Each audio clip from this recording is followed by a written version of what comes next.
I'm Nicole, the only financial expert you don't need a dictionary to understand. It's time for some money rehab.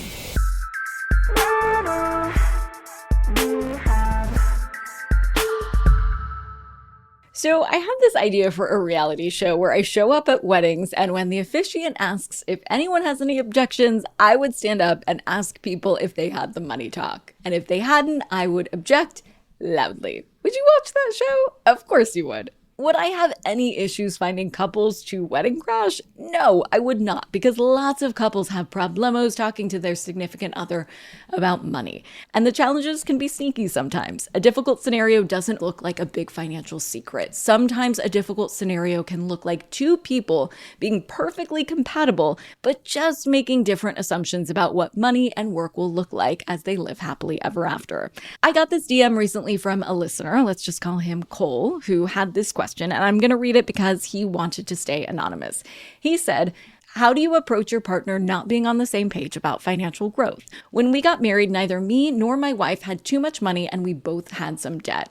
We've been married for over 7 years. In that time, I've found better jobs twice, more than doubling my income, paid off all my debt, opened a TFSA, that's the Canadian version of a Roth IRA, listened from the beginning of Money Rehab, yay, and recently opened a first home savings account. In the meantime, my wife has had the same job as before, and while I've spoken to her about budgets like your 70-15-15, etc., she seems to have very little interest in budgeting or a career upgrade. Her job is extremely convenient with the kids when she gets the summer off, but where we live in Southern Ontario, it's a lot harder to get ahead with one good income, at least not without a solid budget. Thank you very much." Well, first of all, thank you very much, Cole. Thank you so much for this question and for sharing it with me. I know navigating this situation is probably not easy, but I hope you've taken a moment to give yourself a pat on the back for all of the successful money rehab that you've been doing over the years. Your future self will definitely thank you, but your present self should thank you too.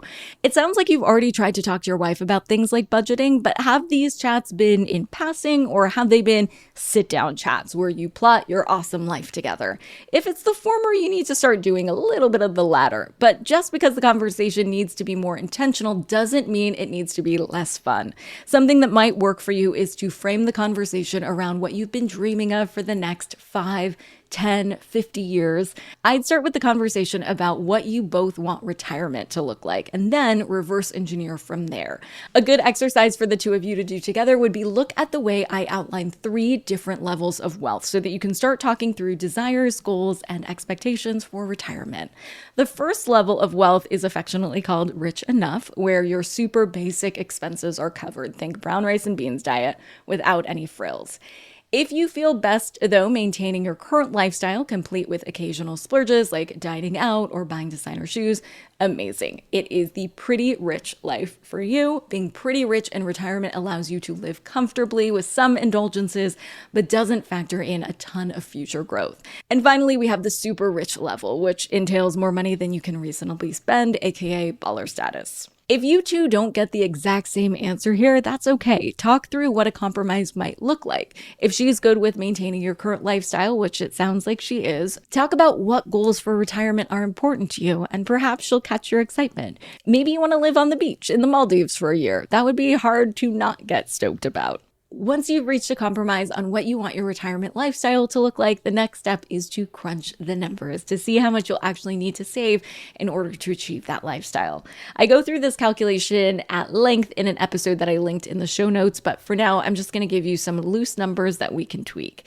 If you both end up wanting to pursue the rich enough lifestyle, you should have about $700,000 saved by the time you retire. If it's the pretty rich lifestyle that you're after, aim for $1.3 million in your retirement account. If you are the super rich type, you're going to need to aim for something more in the $2 million range so you could live out your days in the Tuscan sun or wherever. Once you know how much money you'll need to have your dream life in retirement, you'll be able to calculate how much you're on track to have squirreled away by then. Maybe you'll discover that just through your own leapfrogging, Cole, you've set yourself and your family up for success in retirement. But more realistically, reaching your retirement goal is going to be a group project. I'd start by thinking of a few ways your wife could level up the finances in a way that feels like a low lift for her right now. You can always build on these good habits together, but the most important thing is helping her catch the money rehab bug, which you have so clearly caught. Here are 3 ideas. Number 1. Embrace seasonal opportunities. Now, her summertime availability could be the perfect time for exploring interests or talents that could translate into additional income, from creative side hustles to seasonal positions that align with her passions. Do a little brainstorming solo, and then in your next money talk, come prepared with a suggestion. If after doing a retirement goals exercise together, you've determined that you will need more money and more income streams to have that dreamy retirement, I'm sure she'll be open to some of these ideas. Number 2, approach financial literacy as a joint venture. Often, a disinterest in financial planning stems from feeling daunted by the subject. Tackle this together by delving into, your favorite podcast, Money Rehab. I've done a bunch of episodes on asking for a raise, which I have linked in the show notes. The next time you and your wife are in the car together, just maybe casually put on one of these episodes and ask her what she thinks. I'm sure it will inspire her, because of course it will. Number 3, tap into the magic of automation. If your wife is having a hard time sticking to a budget that factors in contributions to a retirement account, talk to her about automating transfers from her paychecks to savings or investment accounts. That way, she doesn't have to actively think about her budget every single time she swipes her credit card, and instead she can take a set it and forget it approach by automating savings and investing so that she sticks to a budget without even noticing it. Living your best financial life is all about crafting a narrative that includes chapters written by both of you. By fostering open dialogues, setting clear money goals tied to your retirement dreams, and working on some accessible entry points for financial involvement, your financial journey won't be marked by just one of you steering the ship, but by both of you navigating those financial seas together toward a horizon filled with lovely dreams and goals. Toward financial growth together is a lot less about having all the answers and more about discovering them together. It's a journey marked by patience, understanding, and mutual support. And if that isn't the point of marriage, I don't know what is. For today's tip, you can take straight to the bank. If you're looking to tag team a budget with your significant other, my favorite finance app for couples is Monarch Money. This is not an ad. I get zero money for promoting them, although I would love to, Monarch Money. But Monarch is the only app I've seen where you can invite someone, your wife, your roommate, your financial advisor, your accountability buddy, anyone, to be a collaborator on your spending plan. Monarch Money sends helpful reminders and updates to keep you on track with your budget. So if you don't want the responsibility of reminding your partner to constantly stick to a budget, have them do it. Money Rehab is a production of Money News Network. I'm your host, Nicole Lappin. Money Rehab's executive producer is Morgan Lavoie. Our researcher is Emily Holmes.